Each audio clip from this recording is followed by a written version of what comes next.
Hi, welcome to Homeschool Advice with Laura Geis. I'm Laura Geis, author of the Homeschool Toolkit and founder of homeschooladviceonline.com. And this month we've been talking about some meal planning ideas. I had a mom who wrote in, she said, my homeschooling is going great. It's dinner time that's causing me stress. So we've talked about meal planning. Last week we talked about takeout meals. And this week I want to talk to you about actually when you sit down for dinner, ways to make that a little more pleasant. And the first thing is teach your children to use inside voices. I can't, we have 6 children and sometimes they are talking so loudly. My husband and I sit opposite each other on the table and the kids are kind of in between, and they get to talking so loudly he and I can't hear each other.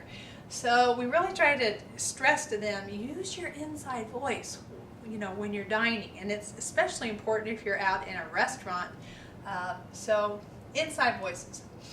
Number 2, conversation content. I don't know what it is about little kids, and the topic of any type of bodily function is just hilarious for them, and it seems to always come up at the dinner hour. So we have to talk a lot about what is appropriate to talk about at dinner. So that might be a conversation you might need to have with your family. Number 3, fancy dining. Every once in a while, do something out of the ordinary and set up a fancy meal, maybe put a tablecloth on the table, and I send my kids out to the garden to clip some flowers and we put those in a vase, or have a candlelight dinner. You could put some mood music in the background. Just make it really special. My kids like to fold cloth napkins. I have a book that tells all kinds of folds. I'm sure it's on the internet. You could get some cloth napkins and have them fold those real fancy, and learn how to set the table, for a especially nice meal. So sometimes it's nice to do some fancy dining, maybe one time a month or something, and then that way, if you're ever invited out to a nice restaurant or something, let's use our fancy dining manners tonight. So that's something that's fun to do. And number 4, unhook. And by unhook, I just mean turn off the TV, turn off the iPods, turn off the cell phones, the telephone in the house, don't answer that. Just disconnect from all those electronic devices that just invade our lives just for a few moments while you're having your dinner, and you'll enjoy it so much more. And then number 5, try something new.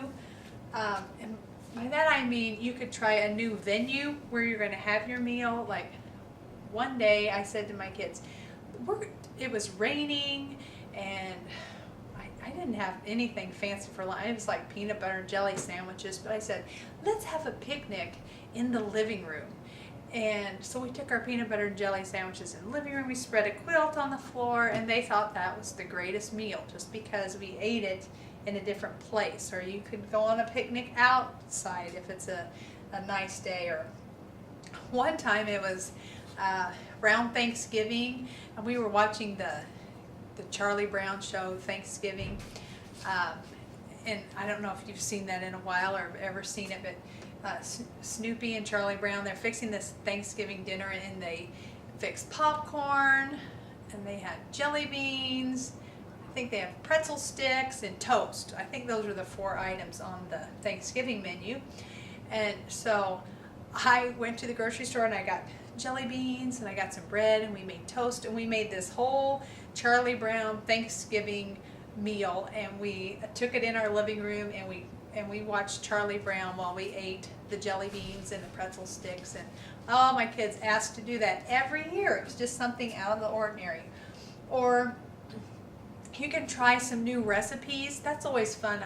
I get in these ruts and where nothing sounds good. It seems like we have the same thing over and over and over. So I want to try some new recipes, but my suggestion, if you want to try something new, is just add one new thing to your meal, and then like all the side dishes, make that something familiar so that not everything is new, because you know some kids just really don't like too much variety. They like to eat the same thing over and over, so have something that's familiar to them on the menu. I bake a lot of homemade breads and things like that, so I'll usually have something like that. But if they don't like anything else, at least they'll have some bread. So try something new every once in a while. Maybe this will just add a little life to your dinner time. I hope some of these suggestions are fun for you and you're finding them enjoyable. I'll see you next week.